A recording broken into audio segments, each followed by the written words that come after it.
Hey, before I kick off the podcast, I just want to shout out Next Door Clothing. Next Door, a clothing brand based out of Bondi in Sydney.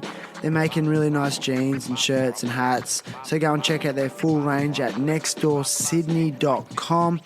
They're also artists, so you can go and check out a range of art. They put on rad parties, and I love what they're doing. So nextdoorsydney.com for the full range. This is for Clement Otis.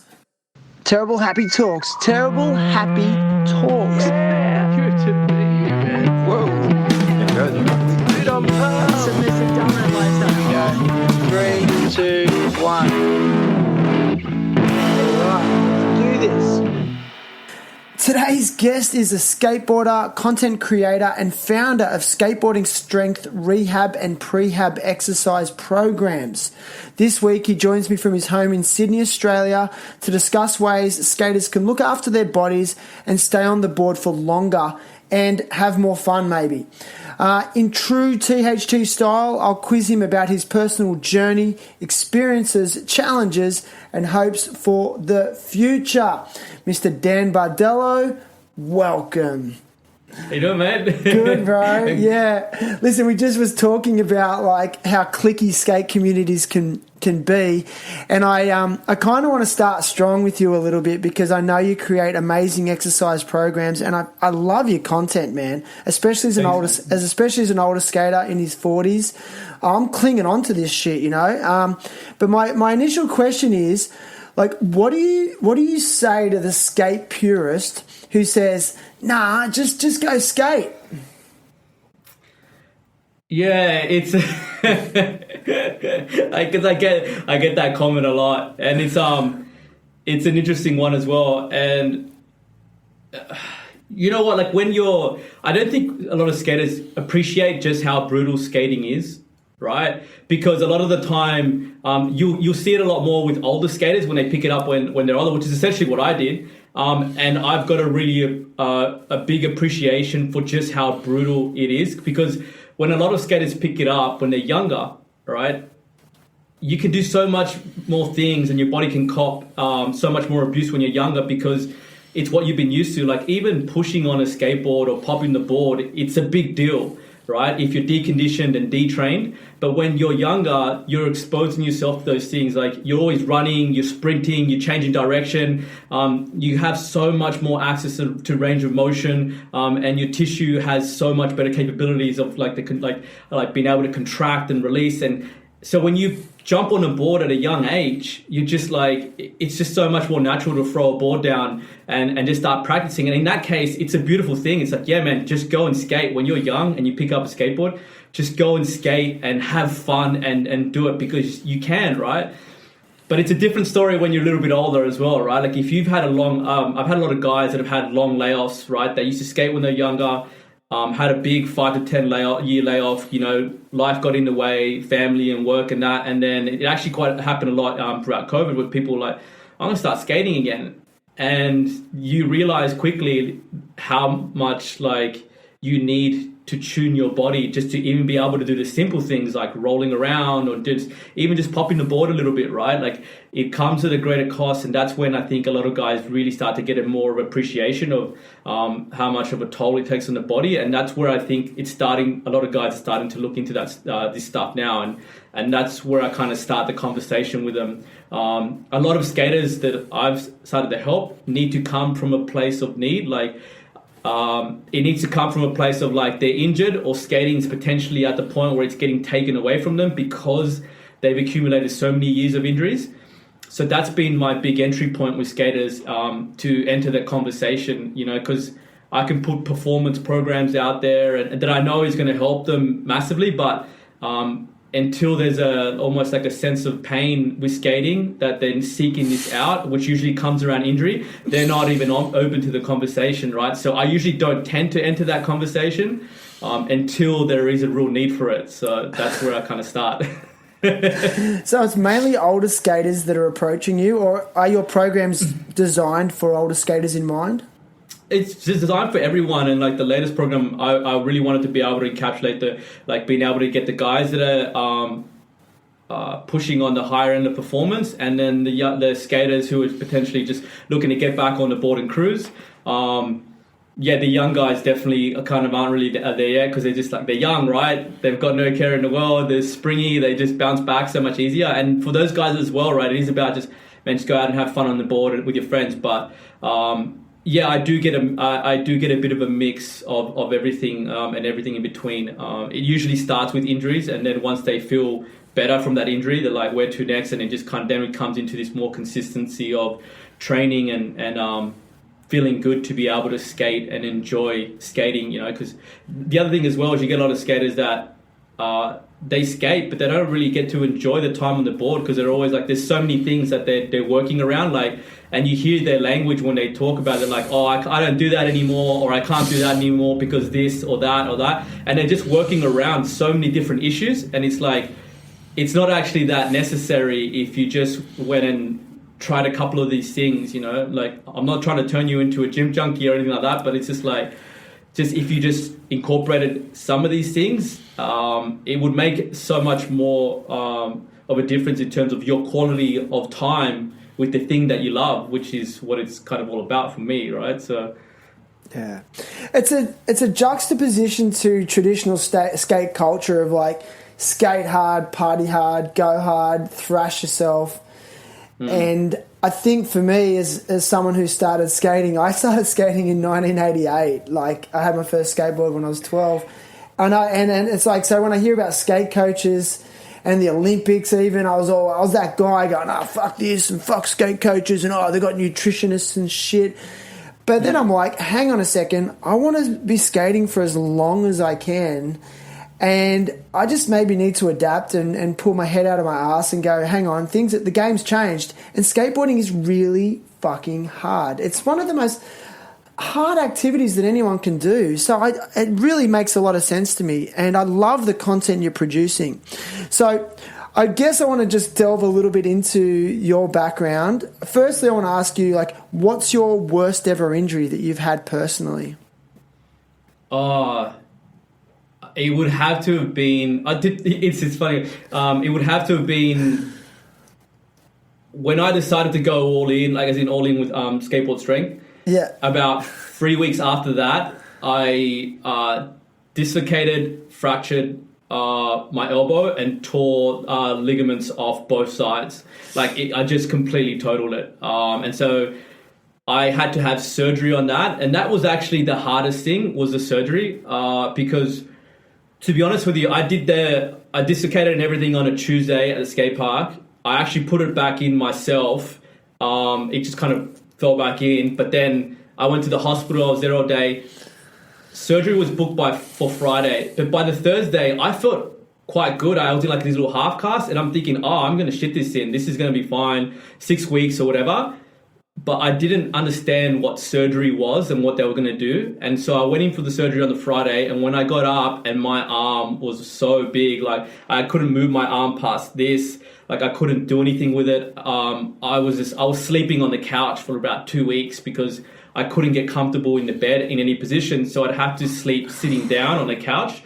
And that was tough, man. I've never been for anything like that. Like, I've had some big injuries, but that was a big, like, it just changed everything. And then that's when, like, I've just gone all in on Skateboard Strength. So a lot of the stuff that I built, like the website and that, I was doing it with, like, I had my one arm in my sling, just high as a kite on some drugs at the beginning, and just trying to build all this content and everything like that, because I was like, oh man, I've just committed to this thing, and now I've gone and done this. And that was, it was interesting, the mental health side of it as well, because I had, up until now, I had always kind of, I'd taken some big hits in my life, and I've always kind of walked away from it. Like, I've been roughed up and that, and but this was like, you felt really vulnerable, because like I'd be walking the stairs and I'd almost go to trip, and I was like, if I put my hand out, it's Gonskis again, right? Like, and so you're just like really on edge all the time, and you can't do anything. Like, you can't even fucking go for a piss properly, right? You can't wash yourself, like, and it's just like, yeah, and trying to get your hand back to full range of motion, and then getting confident on it again. You just like, that was a really interesting experience. So I'd say that'd be my worst. Yeah, that's definitely up there, man. Yeah, I'm glad you mentioned the mental health aspect of being injured. I know for me it's the worst thing because I had an ongoing ankle injury and I couldn't skate for about a year from it at all.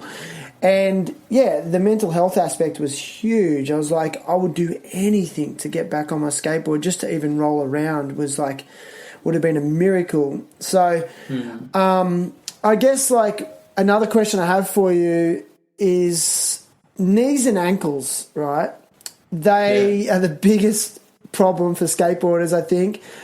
Can you maybe just give us some basic preventative exercises to prevent, knees and ankles blowing out? Like, what are some simple things people can do to prevent those injuries specifically? It's kind of a hard one to talk about because this is like you don't kind of know where someone's going to be. I think what would be cool, maybe we kind of link up some stuff. It's like I've actually got a free ankle program because ankles are so prolific with skaters. It was the one thing I noticed. I've generally been pretty active, given that my line of like work is training and strength training and that. When I moved to skating, the one thing that I did notice, like I never pulled up like sore in the knees, like back on hips or anything like that. But my ankles got really thrashed, and that's when I had a big appreciation of just how much the foot, calf, and ankle gets taxed in skating, right? And which is why I just kind of like put out a free program for them. And it's more the commitment. It's not rather than the couple of exercises are going to help. It's more of a commitment of like, doing 2 sessions a week, 20 minutes, where you just kind of really work on the ankle, like restoring range of motion and loosening up the muscles of the foot, calf, and ankle, things like foam rolling, getting a mobility ball and working around the feet. And then, doing ankle mobility drills just to kind of restore that range of motion. And that tackles one side of things in terms of the upkeep. But then you have the thing of like, like split stance calf raise and straight leg calf raises, and even things like pogos are going to be really important. Pogos? What's so just like little bouncing on one leg. Well, we start with 2 and then go to 1, and that's just kind of like the real big thing of it is like the mechanics of what's happening at the foot when you kind of land, but also the big one will also be like. Just preventative in terms of getting Achilles problems down the track as well, which is massive one for skaters. Just the recoil of how skaters use their Achilles when they land, especially because the board, you're not just kind of like the board has the capabilities to kind of flex forward and back. So the recoil of that back, like you see the people's heels when they hit, like the Achilles is just kind of like just coming out like that. From landing a trick. Yeah, even landing properly, and like even landing properly, it's so massive. If you look at guys like skaters' ankles, we think nothing of it, but when you slow it down and you see their ankles like snap back into that, and you think about like how involved the calf muscle is to like stop that and snap back that range of motion, it's going to be huge. So that's why I'll always kind of include some kind of extensive plyometric work, some stuff like pogos, like I just mentioned, but it is like it's got to be an all-encompassing program. Just doing a couple of exercises never really kind of works. Like it's all got to kind of flow into each other. The mobility work, creating stability, and then building strength and exposing it to some low-level plyometric work, because that's what skating is just so unique when it comes to the ankle complex. So it's just like if you just did is one thing that I come up against a lot is just like some skaters find like yoga and Pilates and they swear by it, which is cool. Like I'm not bragging that out, but there's so many more different aspects to what you get exposed to on a skateboard, that it's just like you're kind of just taking one layer off, which is you're giving yourself the freedom to move again. But then you're getting tight because as soon as you step on a board and as soon as you do anything, like the demands of forces that get placed on your knee or on your ankle and that, like you just get tight again, right? So what you're missing now is to build strength to be able to deal with those forces and the capability to do that, right? Like there's a reason that you're tight, and if you just take that away by doing things like yoga and that, like you just continue to end up on this like hamster wheel of needing more mobility and more foam rolling and all that. So that's why I always say like it needs to encompass everything, right? And skateboarding is so unique in what it demands of the skater. So but yeah, I definitely think we'll link some stuff up as well, because I've got a ton of free stuff on knee. I've got a free knee program on my website, and I've got a a free ankle program. So yeah, man, we've got everything that we can sort them out. What do you? I know it's individualistic, but what's harder to rehab, a knee or an ankle? Oof. I know it's a big question, but what would you say? Because it also depends on what kind of injuries happened at the knee or the ankle. But like a standard ACL, like say an ACL, someone's had an ACL reconstruction. You know what? I'd say I'm gonna say ankle, and this is why. I've been dealing with this. It's called a tib posterior tendonitis. Like the ankles, especially with skaters, tend to get a lot of tendon problems. And why I hesitated before when you asked me what my worst injury is, like I said, I dislocated, fractured, and had surgery on this elbow, and that was the thing in its own. But I've been dealing with a tendon issue in one of my ankles, and that has by far been way more frustrating because, with a break or with a straight fracture or something like that, or it's usually a case of it's going to be X amount of time before you can skate again or whatever. But with tendon injuries, it's just you just don't know what they want, and you got to kind of load them, but then give them time to rest and get the volume right. And that's why I just feel like there's so much more, and they drag on for ages, right? Like when you get skaters that get tendon injuries, that they tell you they've had this niggle for years. And that's also the problem as well, is they don't recognize the warning signs early. They'll just kind of feel like there's something there, and they don't know what it is. And skaters are used to dealing with pain, so they just ignore it. And by the time it gets to the point where it irritates them enough where they stop, it's like, all right, we should have stopped ages ago, and now it's going to take you a long time to recover, right? So I'd say ankle for that reason alone, and then just because how prevalent it is with skaters, right? Yeah. You know how skaters are always rolling their ankle, and you hear a lot of skaters complain about, my tendons are really stretched around my ankle joint. And there's not a lot, unless they've completely been severed, there's really not a lot skaters can do about that. Can they get it to a point just through strength exercises where it's, going to still be completely usable at a good level? Yeah, 100%. I do think we make too many allowances for these things as well. One of the things I deal with a lot with skaters when they message me, they're like, I rolled my ankle and now I keep re-rolling it. Okay, there's a reason why you keep re-rolling it, right? It's once you've taken the laxity and ligaments of the joint now, because of you having had rolled that ankle and taken it to such an extreme range of motion, there's almost it's called a signal or a message that happens that as you start to roll the ankle, it pulls up to tighten and rewrite your ankle, right? It's just going back from the brain, this is a dangerous area for you to go in, so it's going to kind of pull back. When you've taken your ankle to such an extreme range of motion, that signal is a little bit off, the timing is a little bit off. So it allows you to roll a little bit further before it goes, oh fuck, I'm in a bad position here and now I need to rewrite. So that's why re-rolling is so prevalent after a fresh roll. But there's definitely stuff that you can do for that, proprioception work, closing your eyes, standing on one leg, that, the involuntary movement of the ankle, that's what we're trying to train, you know what I mean? And that's so, I feel all that stuff with a good ankle program, you can come back from that and get the ankle functioning really well again. It's just about having the right information and getting, that's why I've given that one out for free, because I'm it is so prevalent for skaters, and so many skaters that have ankle problems and have these things. Most skaters don't even know how to rehab an ankle roll properly, and they just go back into skating, they re-roll it, and now it's just that ankle roll now causes a hot pocket. That hot pocket doesn't go away. Now you've got to kill tendon problems. It's just so if you just learn to kind of rehab things properly at the beginning, it can save you a world of pain down the track. Yeah, and then you get to 30 years old and go, your body's just I'm done. It all sort of accumulates. I kind of feel you can get away with it a lot in your early days, late teens and 20s, but you get to the 30s, it's your body starts to really talk to you, And that's the thing, right? It's the accumulation of battles, right? And it's just everyone's battles are different, right? The accumulation. You think about all the battles you've had, all the rolls, all the hits, when you get a hipper or whatever it is, or even just smashing your board on your leg, like all of these things start to add up over time. And when you get to 30, there's something that seems to click with a lot of skaters. It's just like, now I'm just broken, right?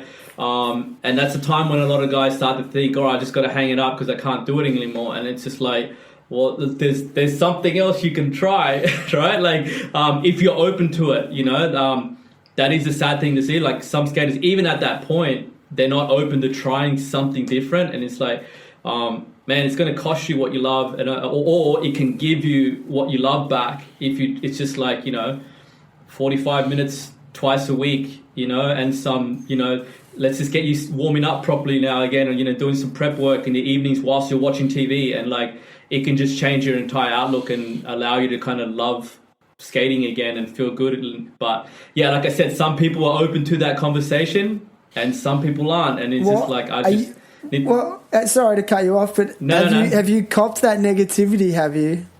Oh yeah, that's like we were saying before about being inclusive. Oh, you should. There's some of the messages that I've gotten have just been like what are they? I don't know, man. It's just like just straight out, just hate, and they're just like angry. People are fucking angry, you know.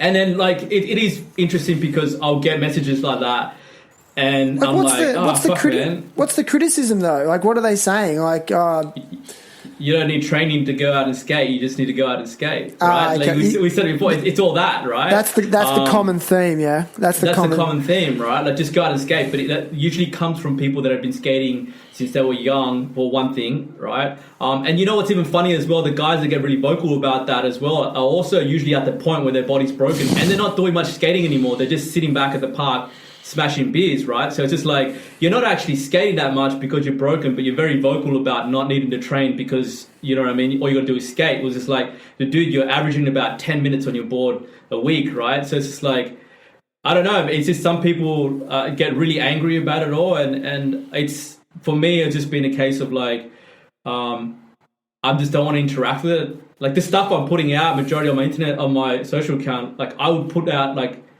I'd put out like a full free knee program, right? Entire thing to rehab your knee. And then some dude just jumps in just like angry. And he's like, dude, this is free. Like, well, I didn't like, I'm just, and just, I think it's just the internet, man. The internet's going to internet, right? And that's what you're going to get. Some people are just angry and they haven't got much going on or whatever it is, you know, but I kind of just chosen not to interact with that side of things. And then just, because for every one of those guys like that, you know, all of a sudden you get a message from someone that it's really helped. And, you know, we're talking about you were saying about how tough it is mentally when you have an injury, the mental health side of things. And I'm helping people all the time in my that message me in the DMs, and I'll get a message back from them saying, just thanking me because they were down in the dumps and now they can skate again. And I'm like, oh, you know what, man, I'm going to try and choose to focus on that rather than on the negative, because that's what it's about for me, and that's what kind of makes it worth it. But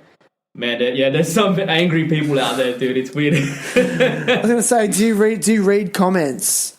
I guess you kind of have to, don't you, if you want to help people? Yeah, you do. Yeah, exactly, right. And you want to interact with them in the comments. But so yeah, you see them and they come about. But honestly, now I've kind of got. There's been a couple of times when I've had the shits and I've really thought about replying. But I made a promise to myself at the beginning that what I'd just do is I just like delete, block them, and not engage.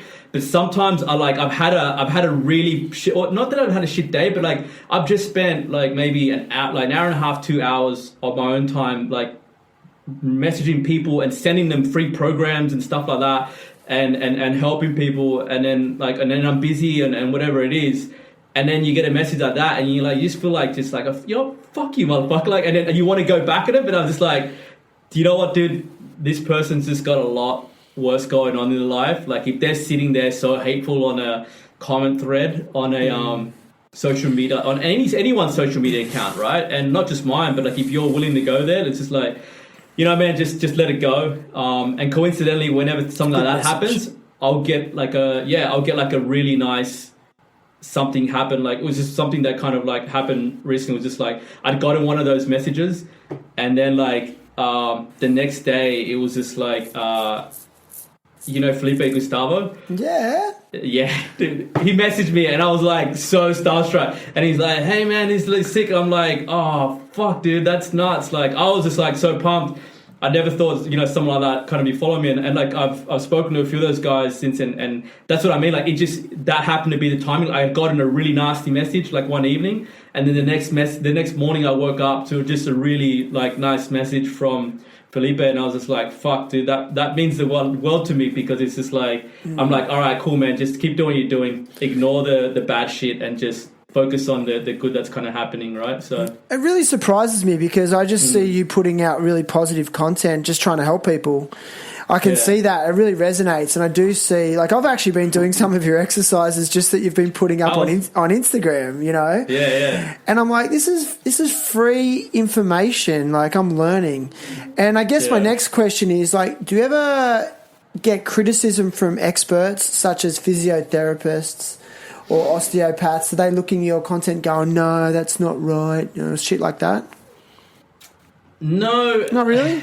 No, not really. Like, there's to be honest with you, the reason that I started putting stuff out for skaters was because I came like, when I started skating, what I usually do, like when I start anything new, I did this when I was playing ice hockey. Is like, I go and want to learn from all the best in the world, like the strength coaches that are doing whatever they're doing there, like in that sport. And when I started skating, I was like, all right, who's doing skateboarding? And I looked, and it was just crickets, right? I was like, I couldn't find anything. So in one sense, I was like, all right, no one's doing anything. And then it kind of stemmed from my like love for the skate community, because all the positive interactions that I had from people in the park and all that stuff. And I'm like, well, I've got this body of knowledge that I've accumulated in what feels like my lifetime of working as a coach. I'm like, I'm going to throw some stuff up for them, because I've had one too many conversations at the park where guys are like, I can't do this anymore, or I'm sore, and whatever. And I'm like, these guys just don't have anything out there. So I threw a couple of posts out, and it kind of just started getting a good response in that sense as well. So I was like, all right, cool, I'm gonna keep doing this. And then I was getting so much value out of it for myself, and helping people, and the responses were really good. So that kind of stemmed. But I don't think I get it as much backlash on it in that sense, because honestly, there's not many people doing, and the guys that are doing it, I'm friends with all of them, right? And if we like want to discuss something, we're going to discuss it one-on-one. And it is a bit of a, I do feel like with the people that are helping skaters, I really like, it is a bit of a supportive community of each other, because there's so little of us.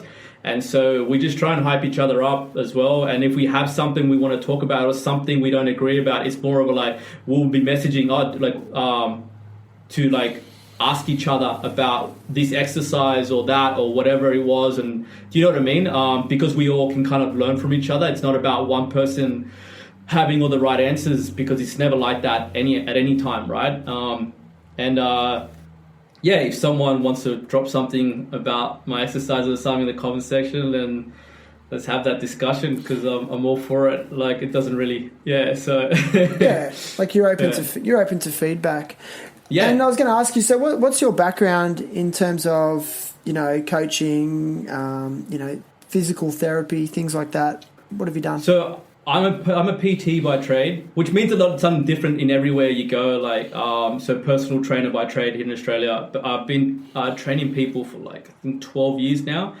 At a one-on-one capacity mainly. But to be honest with you, it's just been like the first 5 years I was just sitting in a classroom every other weekend, just taking different courses and learning from different people, and then seeking out a lot of different mentors from around the world, and handing over a lot of my paycheck to just be able to go one-on-one with these guys, and people that have worked with high-end athletes as well, and getting their information. What was interesting about why I really took to this as well and helping skaters was, I used to have, my big background was like Gen Pop, so like getting people healthy again. I used to kind of help a lot of people that were kind of a bit broken and couldn't kind of get fixed, and then help them kind of reintegrate back into feeling healthy and strong again. So I was doing a lot of courses on that, and rehab and pre-hab and all that stuff, and mentoring with physios and all that stuff. But I would also do courses on the weekend that were more based on like athletic development and sports performance and stuff. But a lot of that stuff was for me, because it's not very applicable with someone who's just working an office job and they don't really do stuff on the weekend, right? So I would train athletes even just for free, just for the experience, and to be able to use these skills and tools. But when this whole skating thing came up, it was beautiful because it's like all these courses and everything that I've done, you know, like over time, and all this knowledge, all the stuff that I basically just spend my weekends reading about anyway. I was like, all right, here, like I can finally use all that stuff, which has been so revitalizing for me in terms of my my career and what I do, because I've been doing the other stuff for 12 years, and it's not that I'm sick of it, over it, but it's just like I get to kind of use this entire other side of my skill set, which has been so nice, and I'm really thankful that skateboarding's given me that as well. So yeah, man, that's me. It's nice. You definitely found a niche. There's no doubt about it. For a while there, Neen Williams, the pro skater for Baker, Death Wish in America. He was doing some basic like skate exercise strength sort of videos, but then he kind of went off into a full on, just standard workout. I mean, he's so fit, and it must help his skateboarding, but it's not as skate specific as what you do.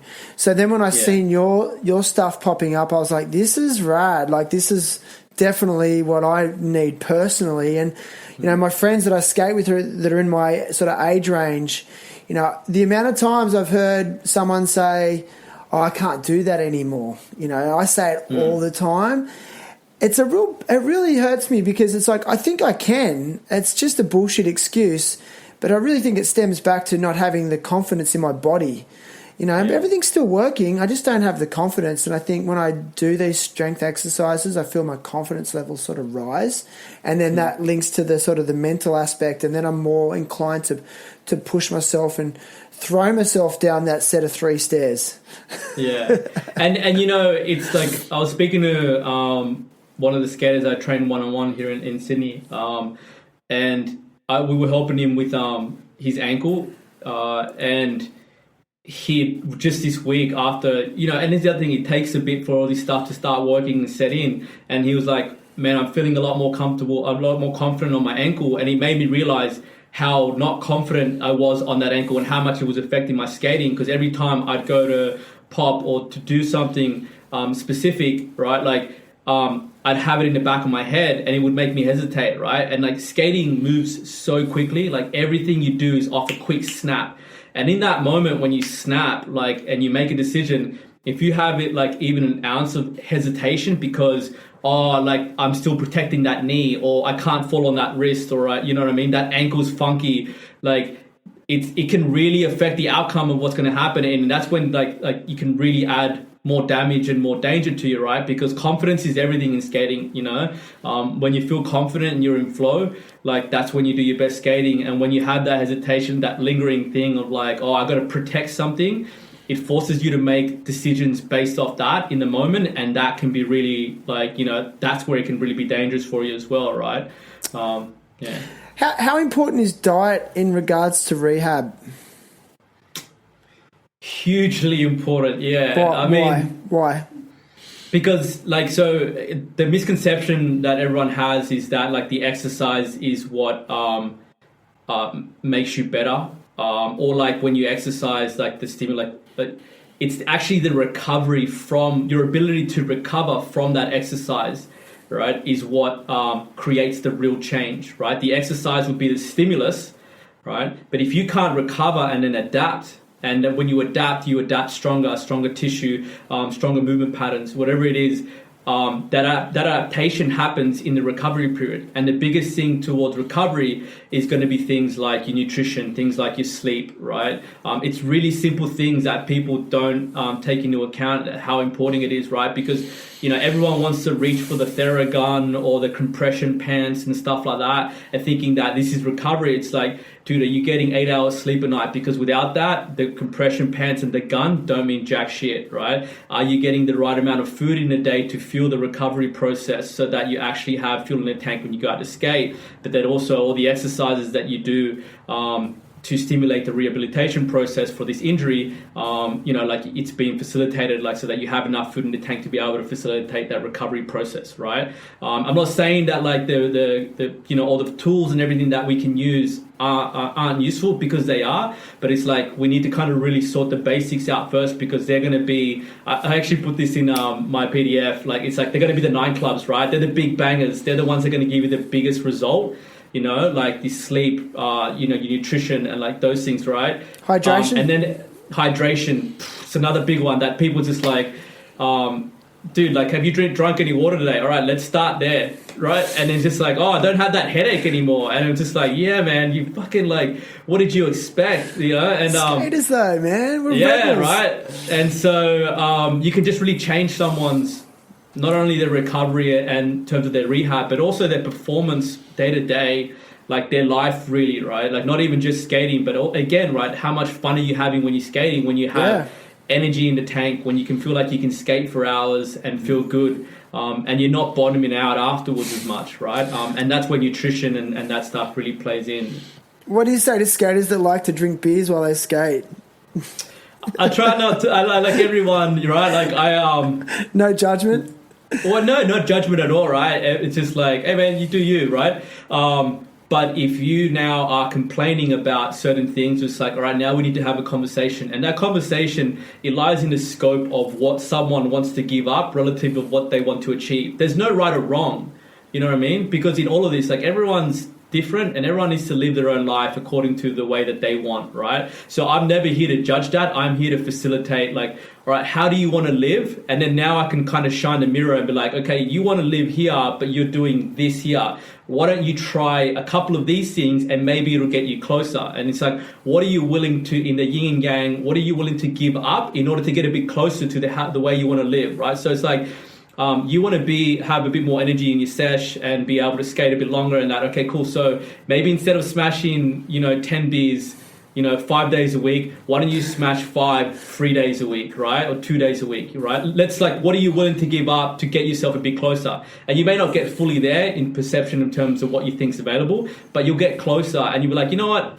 I'm feeling better. I'm still getting my beers, right? Like this is where I'm happy now, Yeah. But yeah, so that's just where I'm at. Like I don't judge. Like if you want some ideas, here's what I'll give you. Yeah. But it's really up to you, man, and how you want to live. Like I can't change that for you, right? Yeah. So and don't complain. Don't complain if you're not going to change it, right? There's no complaints on the other side of things, right? You can't complain about this and that. You can't complain about your knee or your ankle and stuff like that, and you haven't done anything for it. Like what do you think? It's not the way this works, man, right? Like, have you done the program? No. Yeah. Okay, well then, like, I'm not judging you like, you're lazy or you should be doing this program or you should be doing this, but it's just like, if you're now complaining about knee pain and it's just like, and now you can't skate, but you refuse to do a program, well, that's on you, man. And it's just like, I can't change that, right? Here you go, here's all the stuff, right? Like, you got to go and do it. That's the other thing that I struggle with skaters, like, I put up so many programs online, and it's just like at some point you got to do it. Like just start on anything, and you'll start to see a difference. But if you're just reading and gathering information and not putting it in, like it's never going to really accumulate to anything, right? And you're just kind of stuck in that same spot, right? And it's just people's willingness to try something different and something new.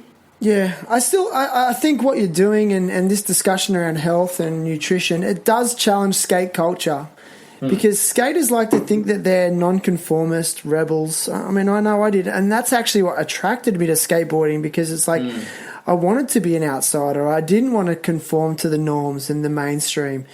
So then when this stuff comes in, it's like, nah, but this isn't what skating's about. But it kind of is. And, the game has changed skateboarding is accepted now by the mainstream, much, much more than it was. It's still not, like full mainstream sport, which is great, but it's time for a shift, I think, and especially if you want longevity. And I've spoke to older skaters, like there's this new resurgence of skaters in their 50s who are ripping, like, you know, Chris Markovich was just on the 9 Club, and he's 50 and he's picking up new sponsors, like, legitimately, and progressing, you know. And when I spoke to him, like, off the mic, off the camera, he's telling me, he's like, you know, I'm taking magnesium powders for, you know, to relax my muscles. I'm like doing rehab, prehab, rolling every single day just to get moving. So, you know, I think it's a good testament to how long we can actually push this for. Yeah, and there's 2 things that we'd touch on here. It's like, if skating is really what you love and you want to be able to do, and someone's telling you that if you do this thing, it will allow you to do the thing you love, like, wouldn't you want to do it? Or do you want to carry that pride with you to the point where you can't no longer do the thing that you love, and you're just forced to sit out and watch, right? Because you're so proud that you don't want to do this one thing. But the other side of that is, as well, is like, I don't feel like, and this is something that I have constantly been thinking about in the last year, is a lot of the stuff that I give out, like the exercises and all of that, skaters have a perception of what it is because it's always been outside of what they've done, right? So what I really wanted to do, this new PDF that I put out, it was really important to me that I wanted to make it, have skaters make this their own for the first time, right? I don't think anyone's really done that. It's usually been like, they tend to see exercises and that as part of like a fitness world or like the jock world and stuff like that. And I'm like, I think I wanted to, like, this PDF I made, I was like, I wanted to kind of build like a skate mag that has this information in there, because for the first time, it's like, it's not like a fitness stuff being pushed into the skate world. It's like, I want skaters to be able to make all this stuff their own, right? And they can mix with it however they want and turn it into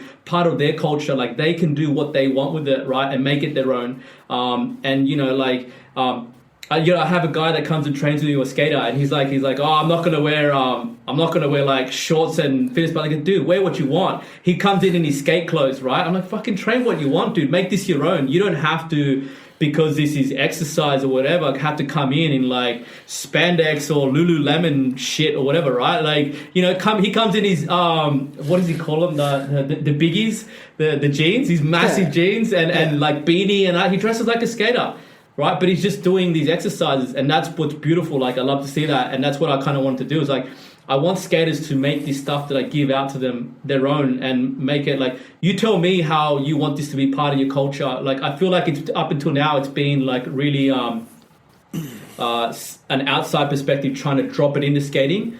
And that's what I don't want for it. The only way skaters are going to really embrace it is if they can make it their own and do it the way that they want as well, right? So I think that's going to be hopefully a big way that it'll change, and that they'll finally start to embrace it when they realize that we don't, like skaters, we don't have to interact with this the way that everybody else does. We can interact with this stuff the way that we do, the way that we are as skaters. And then that's when I think this stuff will really start to seep in, and it can be like symbiotic and be, you know, come together. Yeah, for what they need, right? Yeah. When you train a skater one-on-one, is it predominantly in the gym, or are you meeting up at the skate park and doing it there? Yeah, so I'm doing in a gym. Yeah, I like stay right away from, like, I watch a lot of skating, and I watch a lot of these guys as well, more just from a biomechanics and like the anatomy perspective of what's happening, and just like looking at what they're going to need in the gym. But in terms of like skate coaching, that's not my bag, right? That's just like, I'm not the dude for that at all, right? Like, but so my stuff is all about like being in the gym and creating that change there, so that then they can go and do what they want on their boards, right? That then they can go and express these qualities that we've worked on when they go out to skate, because they've got the skills, right? That's been the nicest thing about training some of these guys one-on-one as well. It's like they've got the skills. Like, I'm just arming you with the things you need to have your body feeling the way you want to be able to express the things that you have mentally in your head, right? That's what I want, you know. Yeah, and have the best time possible, man. Yeah, exactly. Yeah, I just like the underlying messages of what you're saying is actually really cool as well. You're just basically saying, like, if you want to live your best life, these are things you can do. And you're also sort of, I like how you're talking about, you know, keeping it positive and having positive mindsets. It's so important. I just remembered something. Have you heard of the pro skater Walker Ryan? So yeah. He's actually got I just remembered, he's got a podcast called Old Friends. And I was on that. Were you? No way. Yeah, I did it. Yeah, so the boys hit me up, and they're like I was saying, right? Dr. Carl Brown. Dr. Carl Brown, yeah. When I say we know each other, like we know each other. The boys hit me up, and I wrote a program for them to give to their Patreon listeners. So I wrote them a program and did like a little presentation on it, and then me and Carl sat down for an hour and just did a pod and chopped it up, and we got a bit technical on some things and that and whatever, and that was cool. But like I said, like that's what I mean, like anyone that could kind of challenge me on stuff, like I know them and we talk, right, and they're in my DMs and we are talking about stuff and what we're seeing and whatever, so it's a beautiful thing, right? That's rad. Actually, Walker Ryan was on this podcast, episode 100. Yeah, I've seen that as well. I'm listening to it. Yeah, great guy. And I mean, again, I like people like him and Neen who are really like challenging the stereotypical skate culture by going, hey, look, I rehab, I exercise, I eat well, I look after myself. And it's a great thing. I'm all about it. I just want to ask, so where are you from originally? Where'd you grow up? I grew up here in Sydney, Australia. Yeah. Nice. And how would you describe your childhood? Like, what kind of things were you into? Didn't have the kind of childhood where personal training or paying for trainers and that was the norm, right? Which is something I struggled with later on in life. I was like I said, I was a bit on the fringes when I was younger on the archive side of things. We dressed as skaters. I hung out with skaters. You're not part of that. That's why I love and understand like that's the skate culture of things. But I was just more on the muso side. Sweet. And like I used to wear skate shoes and stuff like that when I was younger. Hand me downs from my buddy Lionel. Shout out to Lionel for always giving me his shoes. So grew up out west here from Sydney, Australia. I don't know. It was I came out towards the inner west like in my 20s and kind of been living out this way since. I don't know. It's I had a lot of kind of struggles with the weight loss, with sort of weight issues when I was younger and that as well. So that's how I kind of came about and found personal training. I just kind of needed some answers and eventually found a trainer, which, like I said, it wasn't the norm for people where I grew up to pay for trainers because they didn't quite have the money for it, and it's unheard of. But then I was lucky enough to find a trainer that was quite amazing, and I was finishing up a construction career at that time, and I was just broken and in pieces, and they helped piece me back together. Like I had some really like crazy issues like lower back pain and neck pain. I was falling apart, and they helped piece me back together, and that's when I started finding my love for the whole rehabilitation side of things and understanding that there are trainers out there that are not just reps and sets and weight loss. Is like they really understand what's happening with the body, and they dedicate their lives to understanding anatomy and biomechanics and hormones and all that stuff to really be able to affect change into people, and that's how I ended up getting qualified myself and started my journey with that. But that's my brief history, I suppose. No, it's great. It's just good to hear, I want to know, who are some of your favourite skaters of all time, personally? I can't really answer that because, I would say this, I do feel like I'm an outsider looking in because I've come to skating so late as well. What do you mean what do you mean so late? Well, like I only started skating myself, I think it's only gone on like 2 years now. Really? Right? Okay. Yeah, so I started late. That's what stems all this stuff. And I just got obsessed with it. Yeah. It's so interesting because I feel like just looking at your content and stuff, it really comes across as someone who's very experienced in skateboarding. Yeah, but that's the thing I do. Like I get when I get into how it all kind of came about was like when I get into something, I get obsessed with it, right? Okay. Like about 10 it's hard to say a timeline, about 5 years ago, I was finishing up my partying years, right? And just going out a lot. And so like I needed something to fill the void. Out of pure randomness, I found ice hockey here in Australia. No right? way. And so I started playing ice hockey, and I just started, because I was strength training and all that, I just started hooking up with all these high-end strength coaches that do ice hockey, and I started doing that stuff for myself. And within about a 5-year period, a bit more, I'd gone from never playing ice hockey in my life to playing Division 1 ice hockey in Australia, right? And it is Australian ice hockey, so you got to take it with a grain of salt. It's not the best in the world, but amazing, it was dude.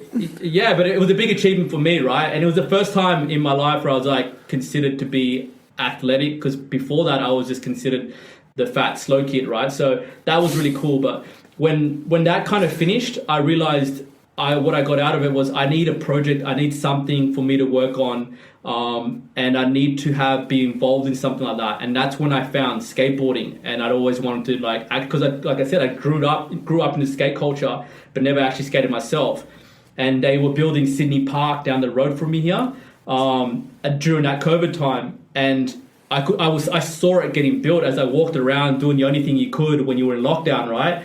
So when it finally opened, I bought myself a board, and because I'd watch one too many Dogtown movies, and just was like, I want to try and skate a bowl, right? So I was like, got there super early, at like 6 a.m. so no one could see me, and I started skating, and like as soon as I started riding the bowl, I'm like, yeah, this is it. And I just got I got obsessed with it, right? And then I'm like, everything's about skating. Like I was skating, 3 or 4 times a week for 3 hours, like sessions, and I was like researching online, like who are about all the OGs, and listening to podcasts and the Nine Club and like everything, like who are the best at the moment, like the SLS side of things, and the like who are the best bowl skaters, who are the best like transition skaters, like and then I do that, right? I get obsessed with things like in that sense, and that's how. When I went to go look at the strength side of things and couldn't find anyone, I was like, oh, that's really interesting.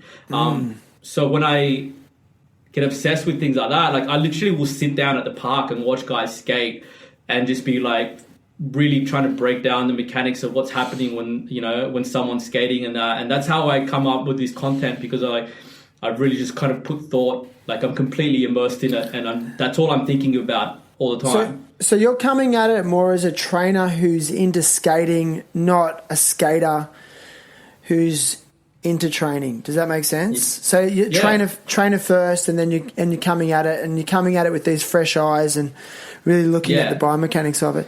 I get it. So like what I was saying about we went long round in terms of favorite skater, but like that's what I mean by like I feel like an outsider looking in, whereas I don't have ties to emotional ties. Like some skaters really hate the SLS side of things. They're like, oh, it's too commercial. Or the Olympics, that was interesting for me to watch, right? Because I don't have the emotional tie to it, right? Like I've seen so many people get worked up about it, or some people like the kind of dirtier, grungy style of skating where it's just like some random backyard bowl, or some ledge somewhere that's on some gravel, right? And then you have the guys that are more transition based, or and like I can appreciate all of it, and that's why it's just like I have so many different favorites in terms of skaters. Like you have your legends like your Tony Hawks and your Rodney Mullins and all that kind of stuff. Then you have your P-Rods and all that, and then you have, to be honest with you, like one of my favorite skaters at the time, because I used to watch him down at the park all the time, was Kieran Woodley,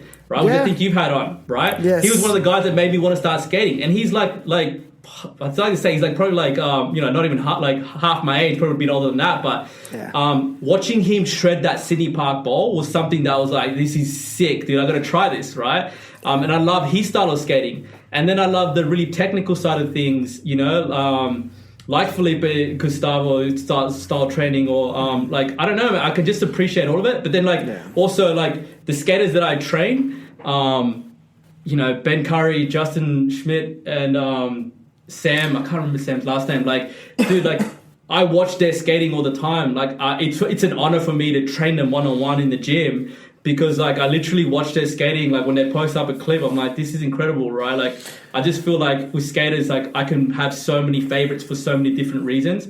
but that's also because of my outsider looking in. Like I'm not committed to any style of skating at all, right? There's no bias there, right? No, man, I love it all. That's the thing. And I appreciate it all. I appreciate the insanes. Like, I'll sit here and watch the SLS comps, like, because I can just appreciate the pure athleticism of these guys that are at the top of the game. And then, you know, I'll watch all these different parts. Like, the primitive part that I watched was just, to me, it was insane, right? And it's completely different. And then I'll watch a shredder like Kieran, and I'm just like, this is fucking nuts, right? Like, you know, and then I'll just watch, like, so many guys on...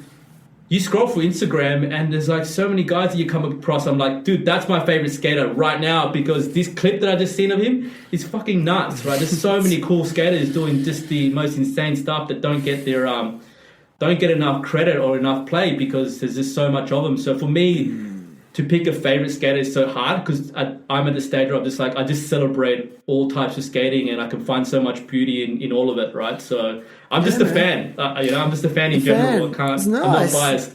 It's rad. It's so good. It's funny you mentioned Kieran, because I don't know if you've seen the footage of him recently at the FDR skate park, where he does a 5 around the bowl corner, which is sort of oververt, and then there's this like escalator part that's so steep and no one's ever even looked at it, and he actually goes like 5 around that and then down that escalator. It was mind-blowing. But, you know, it's Kieran's interesting too, because, you know, his father, who's a friend of mine as well, Mark, his background is a sportsman, you know, motorbike rider, and I think he's very much, you know, into these kind of modalities of training and exercising, whether or not Kieran does that, but I think he tries to instill that in terms of, you know, longevity, and that's what it really comes down to, and that's why I really love what you're doing, and I think skaters need you, man, more than ever, you know.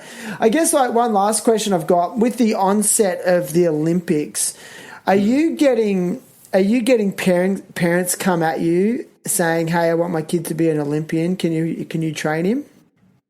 Not really. I've had one or two, you know, and that's an interesting one as well, because it will be interesting to see how that kind of plays out. It's an interesting. I'm not sure, because, you know, the whole thing of like just go out and skate, right?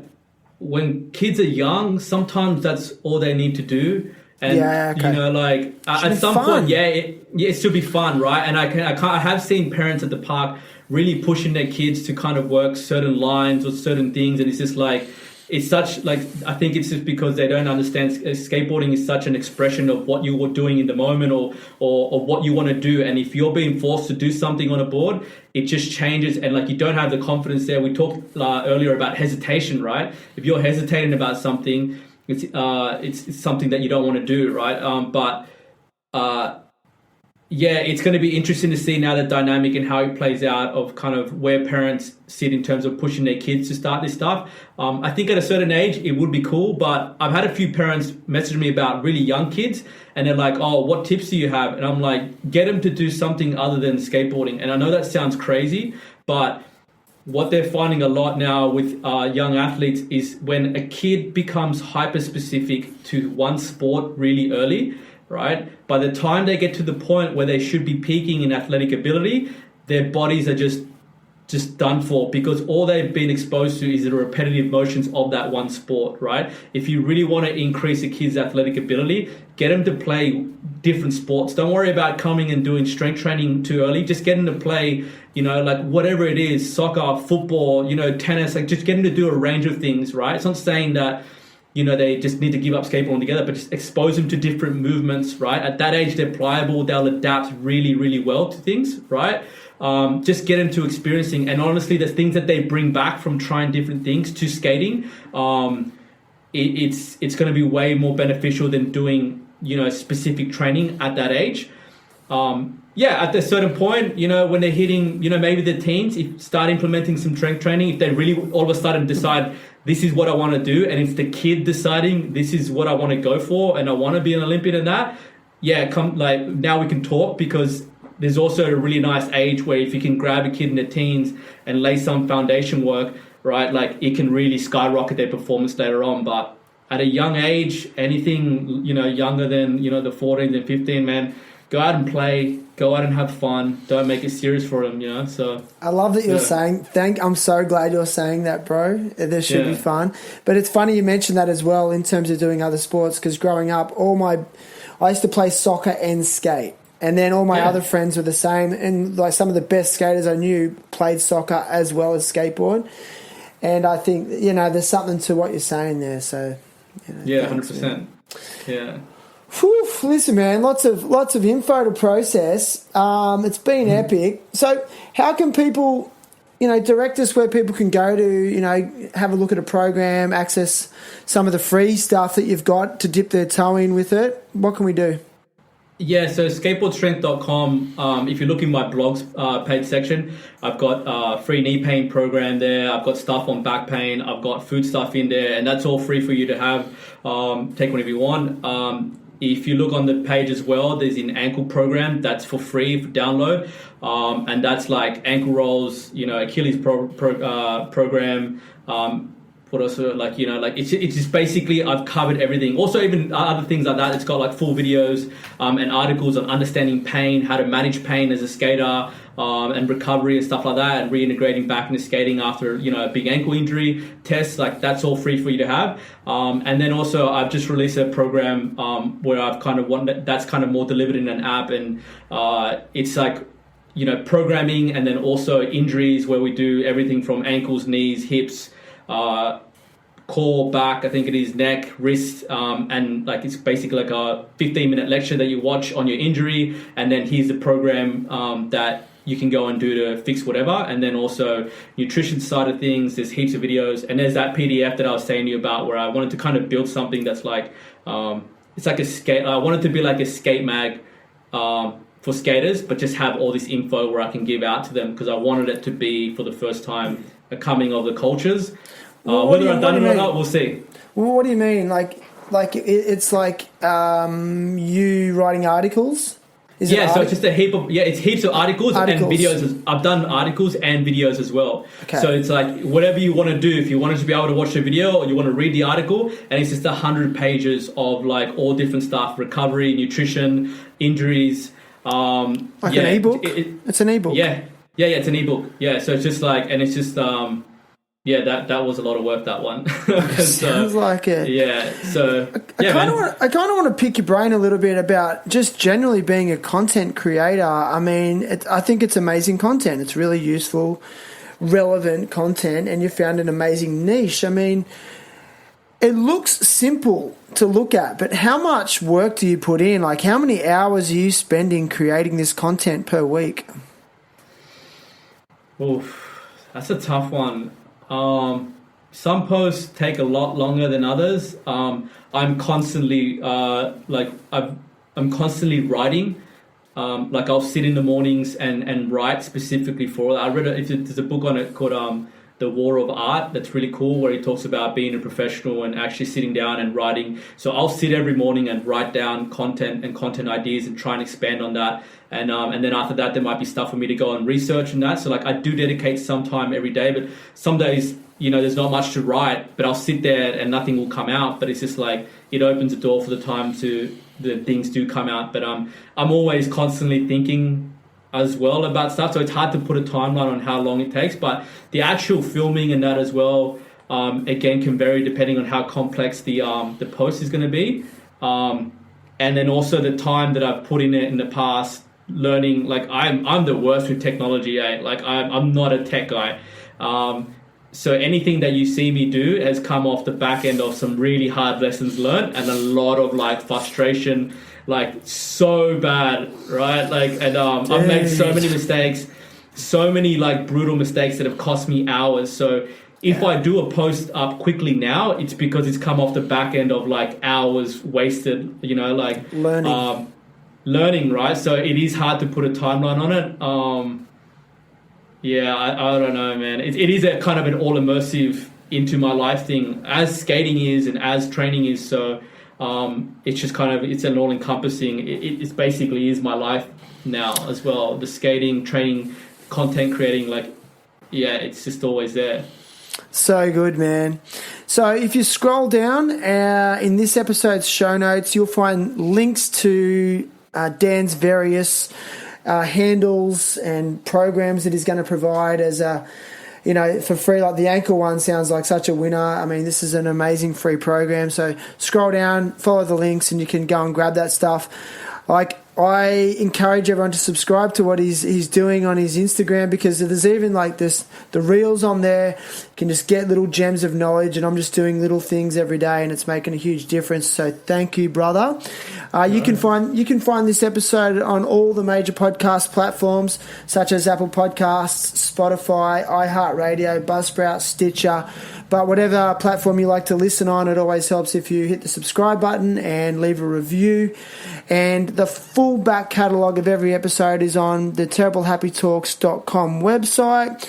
There's also links to the affiliates of this show. You can go and get yourself some discounts. And not only do you get yourself a discount, but you support the show at the same time. So thanks, everybody who has been doing that.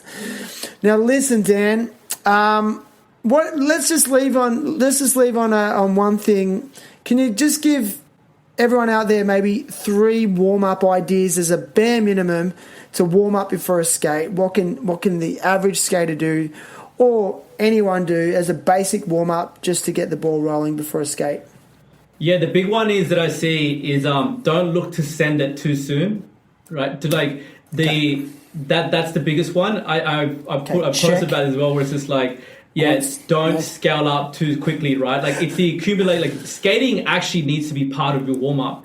So like, create a rhythm of doing a couple of exercises. It doesn't even have to be anything like, some squat holds, kick your leg, do whatever it is. Like, come up with 3 or 4 exercises that you like doing. But in between doing that, do 2 to 3 minute bouts of skating where over a 15-minute period, you ramp up over time, right? Start with the easiest tricks, some manis, some cruising around, say hello to the homies, right? And then, come back, do your exercises again, start ramping things up, start popping the board a bit more, kind of, you know what I mean? So and do exercises after you've had a bit of a roll around and do some exercises. And keep going back and forth and use it like in about that 15-minute period before you really ramp up to like, all right, now I'm actually skating, now I'm actually on. Because skating is the warm-up needs to be specific, and nothing's more specific than skating, right? So skating needs to be a part of the warm-up, so skate around a bit, go light, do some squat holds, some leg kicks on both sides. Skipping? Skip? Skipping's another, but like even that, you don't actually get the rope out and whatever, like you need to hold onto your board and start doing that with your heels up on your toes. Put your foot on the board and just pop it up and down a bit to get that calf going, right? Like, and then skate around a bit. Skate around for 2 minutes, right? Come back, do the same set of exercises again. Go back, skate a bit more, start ramping up the intensity, come back and do your exercises. And it's got to be like a 10 to 15 minute like synergy of you going back and forth with that and ramping up your skating over time. That's the biggest thing that I think most people miss. Because like, you get hyped, you get at the park and you just like, especially when the session's popping off and you just want to get into it. But great advice. I didn't think of that. I was like, you got to warm up, then get on your skateboard. But no. You can cruise around. Do you remember that thing they used to do on the barracks that was called First Try Fridays? You ever heard of that? No. The barracks used to do this article. I think they've stopped doing it. And they'd film it and it'd be called a First Try Friday, and they'd ring up a pro skater who was on their way to the skate park, and they'd be like, okay, you've got to do a First Try Friday. What trick are you going to do? And it's got to be something sick. And then these skaters will get out of their car and then just throw themselves down the big 3 or one of the rails. And I used to watch that article like, going, this looks like, it was horrible. Go to the barracks or even Google First Try Fridays. Yeah, I will. You as a physical therapist and trainer, you'll be fucking cringing, bro. I used to cringe and go, no, he's so cold, he's going to hurt himself. Yeah, and that's the thing as well, right? Like, it's just sending that's it. That's brutal. Like you're just sending it for this. I don't know, for the clip or whatever it is, but like for a lot of these guys, that's their livelihood, that's their career, and if you go and screw yourself over something like that, you're like, was it really worth it, right? I don't know, A lot of people's skate crews have been ended because of injuries, man. Most people. And that's the sadder thing as well. I feel like a lot of people's skate careers have ended because they they just didn't have this information and whatever it is, and that's what kind of motivates me to kind of keep putting it out there, because I'm like, that can be a really sad space for people to be in when it's like everything that they've always loved is kind of gone, and it's just like trying to be like, hey man, like it doesn't have to be over, and this can continue on. Here's some stuff. So Dan, man, absolute pleasure. Yeah. And man, I'll see you at the skate park. All right, Sweet, catch dude. ya.